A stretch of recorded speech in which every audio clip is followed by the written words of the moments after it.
May be मैं screen इन नहीं होने वाली हूँ, मुझे फर्स्ट डे ही वापस आना पड़ेगा, इसलिए मैंने एक ही पेयर फॉर्मल ड्रेस रखी थी अपने बैग में। So hey everyone, I welcome you all to Tanu Chahar academy. तो इस वीडियो में मैं शेयर करने वाली हूँ अपना SSB experience right from the beginning, that is from screen in to recommendation.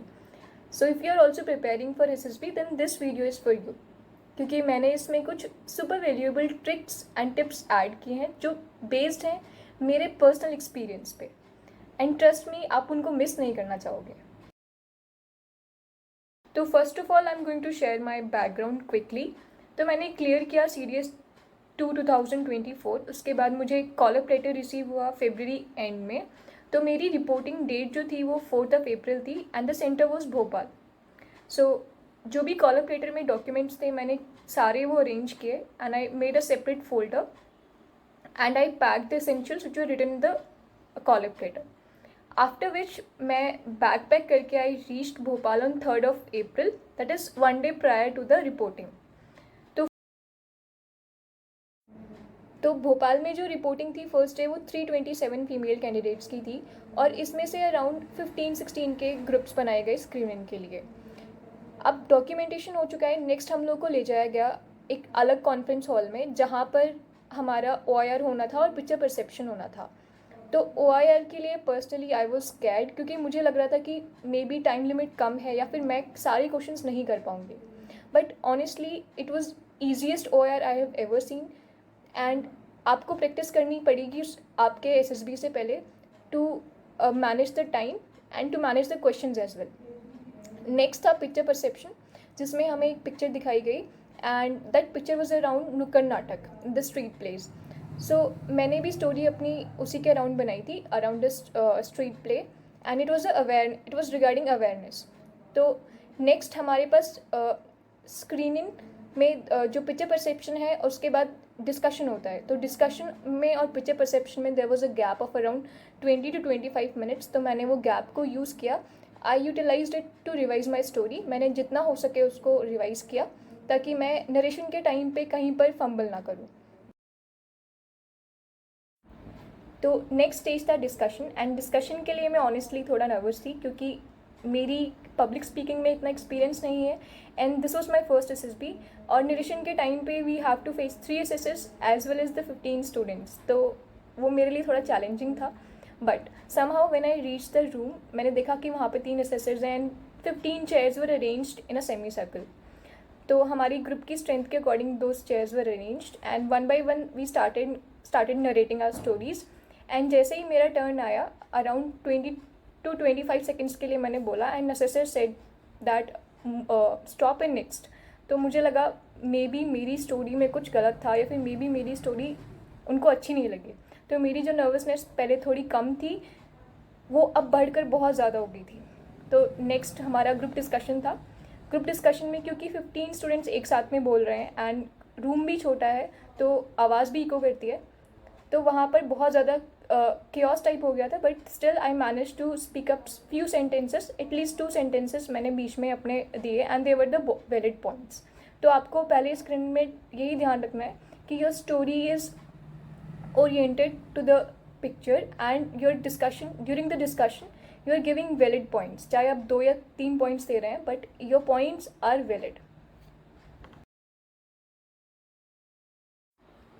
तो जैसे ही ग्रुप डिस्कशन ओवर किया हमारे ग्रुप को बाहर भेज दिया गया एंड हम लोगों को वेट करना पड़ा फिर 2.5 आवर्स के लिए, और फाइनली हमारा स्क्रीनिंग का रिजल्ट आ गया था 3 PM के अराउंड।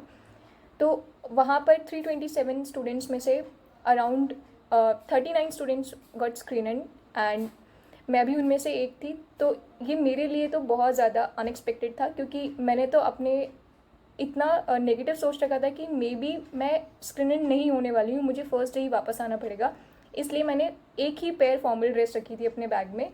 तो यहाँ से मैंने लेसन लर्न किया कि that you don't have to be this much negative about your potential and sometimes things happen. So finally it was a moment of relief for me that I got screen in. And next stage 2 के लिए हमें अपने chest numbers they दिए गए थे and वापस से हमें कॉन्फ्रेंस हॉल में बुलाया गया फॉर फर्दर डॉक्यूमेंटेशन, जिसमें हमने कुछ फॉर्म्स को फिल किया एंड देन जो हमारे बचे हुए डॉक्यूमेंट्स थे हमने वो सारे सबमिट कर दिए। तो ये सब कुछ ओवर हो चुका था 6 PM के अराउंड। एंड फिर हमें थोड़ा रेस्ट करने का मौका मिला, हमें रूम्स अलॉट कर दिए गए एंड हम लोग लगेजेस के साथ में रूम्स में गए। In each room there were 6 candidates. तो ये सबसे बेस्ट थिंग थी और जिसने मेरे SSB को और भी स्पेशल बनाया कि I got the best people in my as my roommates. They were humble people and still I'm in contact with them. They are not just roommates but they are my friends. तो next था हमारा Day 2 and Day 2 के लिए हमें instructions पहले से ही दी गई थी कि हमें 6 AM रिपोर्ट करना है एंड आफ्टर ब्रेकफास्ट हमको वापस से कॉन्फ्रेंस हॉल में ले जाया गया जहाँ पर साइकोलॉजी टेस्ट होना था। तो जिनको नहीं पता है, साइकोलॉजी टेस्ट में हमारी थॉट प्रोसेस को चेक किया जाता है that what kind of thought process we have, how do we think, we are optimistic or we think negatively, and it has mainly 4 components जिसमें सबसे पहले होता है TAT जिसमें 12 पिक्चर्स दिखाई जाती हैं and we have to write story on each one of them, and second is WAT जिसमें हमें 60 words दिखाए जाएंगे and we have to write sentence on each one of them, and the third one is SRT जहाँ पे हमें situations दी जाती हैं और उन पर हमें react करना है as per our thought process, and the fourth one is self description जहाँ पर हमें खुद को डिस्क्राइब करना है like what we think about our self, what are our areas of improvement, what are our strengths and what are our weaknesses. So there is a funny incident related to this psychology test of mind. तो एक word था sorrow जिसको मैंने गलती से sparrow समझकर उस पर सेंटेंस लिखा था sparrow is a bird, but वहाँ पर मैंने स्पैरो वर्ड को मेंशन नहीं किया था, मैंने लिखा था इज़ अ बर्ड। तो जब मैंने बाहर अपने फ्रेंड्स के साथ में डिस्कस किया कि उन लोगों ने क्या लिखा है स्पैरो में सेंटेंस, तो उन्होंने वो शॉक थे कि स्पैरो तो कोई वर्ड ही नहीं है बल्कि सॉरो था। तो मैंने अननोइंगली इतना पॉजिटिव सेंटेंस लिख दिया था कि sorrow is a bird. So Day 2 में साइकोलॉजी टेस्ट के लिए मैं एडवाइस करना चाहूँगी that if you are a बिल्कुल fresher then don't go blank. आपको पहले से ही पता करना है कि इस प्रोसेस में होता क्या है, इसमें कितने कंपोनेंट्स हैं एंड इसमें टाइम लिमिट्स क्या हैं, क्योंकि मैंने फ्रेशर्स को देखा है कि वो SRTs कंप्लीट नहीं कर पाते हैं, WATs कंप्लीट नहीं कर पाते हैं। तो हर कोई कैंडिडेट्स जिसके साथ स्ट्रगल करता है वो यही चीज़ है कि we have the idea, we have things in our mind, but what is important that how you present them in a limited time. तो सेकेंड डे में ओनली साइकोलॉजी टेस्ट हुआ था मेरा, क्योंकि मेरा इंटरव्यू थर्ड डे के लिए schedule था। बाकी कुछ कैंडिडेट्स का इंटरव्यू सेकेंड डे में भी हुआ था, तो be prepared about this. Next day हमारा GTO होना था। तो GTO के लिए हमें इंस्ट्रक्शंस सेकेंड डे शाम में ही मिल चुकी थी that what's the dress code and what's the timing. तो नेक्स्ट डे हम लोग ग्राउंड में पहुंच चुके थे, there assessors briefed us and after that हम लोगों को बताया गया that what are the task in GTO and how you have to perform. तो here is a pro tip that when you are in the ground you have to mind your presence, because the assessor is not looking for the task and how you are performing in the task, he is looking for your overall behavior.